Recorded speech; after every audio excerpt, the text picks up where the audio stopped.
Unobhalajele we-SABC uSolimapayela uthi abahambisana inhlobo nokudedela ngoshwele kukaWalus njengoba lokhu kubavusela isilonda abesesaphola. The people must understand that we are opposing his release, and we feel that if he were to be released, at least he must serve the parole conditions, because under parole conditions the minister will have to determine those, and as per the law we want those to be effected here, and Poland has indicated it is not going to enforce any parole. Our constitution has no jurisdiction in their country, so in that regard it's better that he serve this sentence here. Umapayela akathandanga ukuphawula ngokugwazwa kaWalus izolo. We want to focus largely on the parole process, but certainly is a matter that we cannot ignore.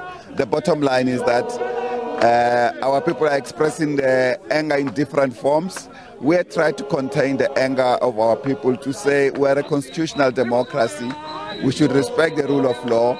Uthi kufanele aqhubeke nokujeza ngokubulala unobhalajele we-SABC uChrisani ngo-1993. His life is not taken, but Chrisani's life is gone. He's no more.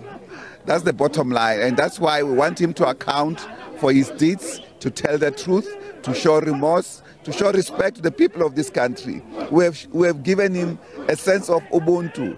Despite what he has done, we have respected his rights, but he has never respected our rights. He has disdainfully attacked and violated our rights and continued to condemn them without any sense of remorse or sense of respect by apologizing properly to the family and sincerely to the family.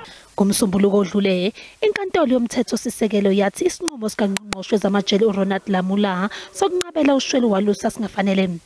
Yabe isinika umnyango zokuhlukunyeliswa kwezimilo izinsuku eziyishumi zokuba kudedele uWalus ngoshwele. Kulindeleke ukuthi uWalus adedele ngoshwele ejele iKhosi Mampuru kusasa.